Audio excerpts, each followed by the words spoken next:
Halo, eh, kita ketemu lagi dalam cara menggambar yang mudah dengan saya.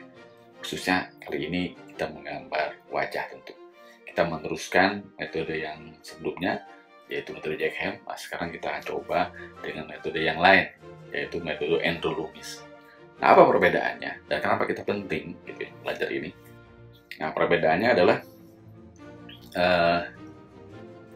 Jack Hem selalu menjelaskan kebanyakan wajah-wajah yang lebih bersifat frontal, tampak depan gitu ya. Nah, sedangkan Andrew Loomis banyak menjelaskan wajah ataupun figur keseluruhan tubuh gitu ya, yang lebih banyak ke perspektif atau lebih bervolume gitu. Jadi tidak dua dimensi seperti Jack Hem. Nah, itu kekhususan Andrew Loomis. Nah, kenapa penting kita belajar ini? Karena biasanya kita belajar menggambar itu dengan mencontoh foto atau melihat gambar-gambar orang lain. Nah, itu bukan sesuatu yang salah, tapi itu kebiasaan yang menurut saya untuk tujuan yang tertentu. Nah, sekarang kita kan kalau untuk membuat suatu atau menggambarkan sebuah ide atau mengekspresikan sebuah ide yang ada di benak kepala kita harus dikeluarkan. Seperti apa caranya? Saya ingin menggambar orang yang sedang menunduk, saya ingin menggambar orang yang sedang menoleh kiri, menoleh kanan, gitu, atau menengadah ke atas atau ke bawah. Apa kita harus selalu mencari itu gambar-gambar seperti itu, atau just in time kita langsung gambar gitu ya? Nah, seperti ini kan kita sudah tahu seperti apa itu cara menggambar itu. Nah, mari kita belajar gitu ya. Singkat saja, nggak lama, tahap per tahap itu. Seperti prinsipnya, terutama prinsip-prinsipnya, sehingga kalian di rumah bisa mempraktekannya dengan mudah. Oke. Jadi kalau gambar tampak wajah yang frontal, tentulah bentuk dasarnya adalah sebuah lingkaran. Ya, sehingga garis X dan Y-nya akan tetap tegak lurus. Tapi bagaimana kalau misalnya wajah itu akan terlihat menunduk ke bawah begitu ya, atau menoleh kiri kanan?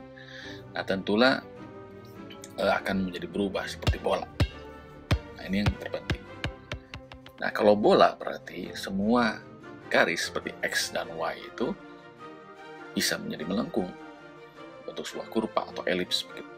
Semua akan mengikuti garis mata, hidung, alis, semuanya akan mengikuti. Nah, kalau ini garis, ini kan wajahnya menoleh ke kanan, gitu ya. Nah, kalau wajah menoleh ke kanan berarti garis Y yang atas sumbu Y itu akan juga menoleh ke sebelah sana, sehingga akan membentuk sebuah elips. Jadi XY-nya ini sebuah elips. Jadi ingat, ini adalah ibaratnya sebagai sebuah bola. Jadi logikanya berbeda dengan dua dimensi. Nah, tentu sebagai dasar dari menggambar wajah yang tadi saya jelaskan adalah lingkaran. Nah, tapi sekarang karena sudah tiga dimensi, berubahlah menjadi bola. Nah, sekarang kalau kita akan menggambarkan wajah yang agak menunduk ke bawah, berarti gimana? Berarti X-nya itu atau Y-nya? X-nya harus melengkung, menunduk, sehingga akan membentuk sebuah elips. Sedangkan Y-nya akan tetap tegak lurus, karena dia masih frontal, tapi dia menunduk ke bawah. Gitu. Ya. Nah, kita tandai saja hidungnya, mata seberapa. Ini kan mirip-mirip dengan metodenya Jack Hem, ya, sama. Cuma sekali saya bilang Andrew Loomis ini lebih ke gambar tiga dimensi. Jadi metodenya elips-elips seperti ini gitu ya. Bukan lingkaran tapi elips-elips. Nah, matanya juga kalau kita perhatikan kelopak yang paling atas ikuti aja garis yang melengkung, sehingga memang kesannya mata itu juga sedang melihat ke bawah. Tentu mulut juga sama. Mulut juga demikian. Mulut pun harus juga mengikuti garis lengkung, garis elipsnya itu yang di bawah hidung itu. Nah, sehingga betul-betul kesannya orang ini sedang menunduk ke bawah. Untuk menentukan kuping, letak kuping ya tetap sama seperti yang Jaehem, ya, dari antara mata atas dan hidung.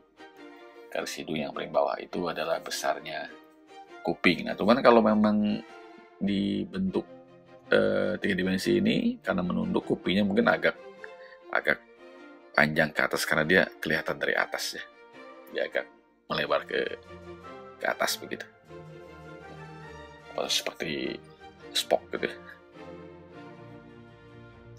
Nah, tetap waktu kita menggambar harus mengontrol yang namanya proporsi bentuk. Proporsinya di dalam tahap sketsa. Nah, biasanya nanti kan setelah pewarnaan kita akan lebih detail lagi. Tapi tentu sketsa pun karena sebagai fondasi ya harus benar juga gitu ya, semaksimal mungkin benar juga bentuk proporsinya. Ya perhatikan aja besar kecilnya, ada yang aneh, kita sesuaikan. Ya, kita sesuaikan.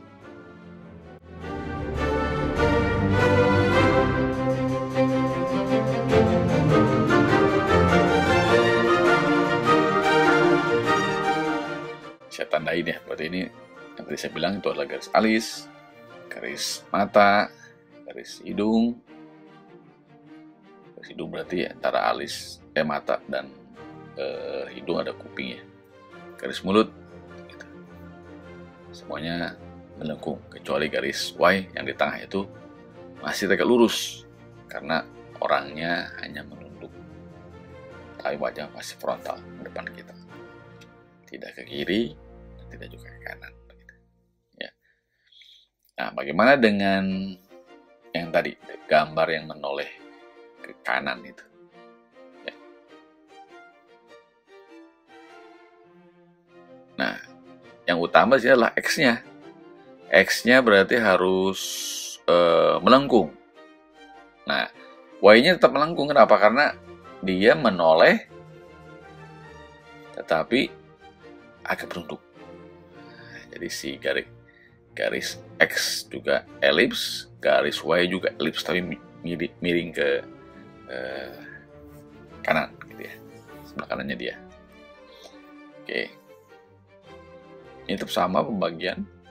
Nah, tentu letak hidung di garis Y itu, ya hati-hati gitu.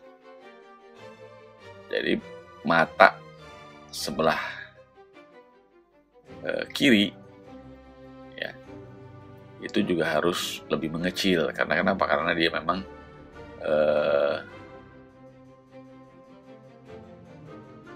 agak menyempit ya, karena bola kan kalau kamu putar sedikit garisnya akan menyempit yang sebelah sana. Nah, tetap kontrol bentuk ya, dagunya kepanjangan, walaupun ada orangnya dagunya panjang, tapi kita lihat yang kira-kira yang proporsionalnya seperti apa gitu. Seperti itu. Kuping, lebar kuping semua sama. Ini semua sama akan mengikuti yang tadi, garis melengkung semua. Perbedaannya ini menoleh. Ini perbedaannya ada di Y-nya ya. Y-nya jadi elips, sedangkan yang di gambar yang pertama tadi Y-nya masih tetap lurus. Karena ini menoleh, jadi Y-nya harus elips, gitu ya. Sehingga kelihatannya dia menoleh ke sebelah kanan.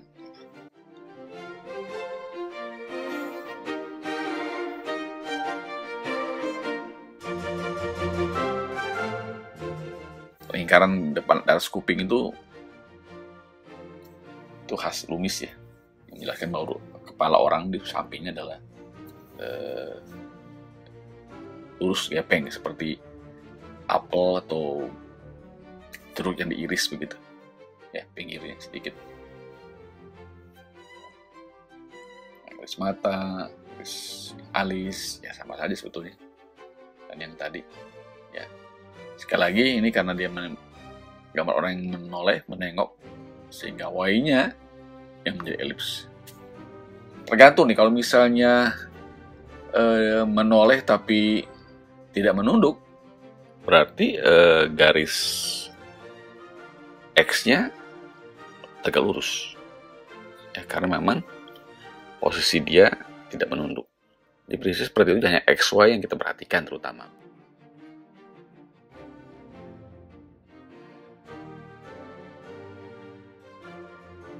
Demikian video saya.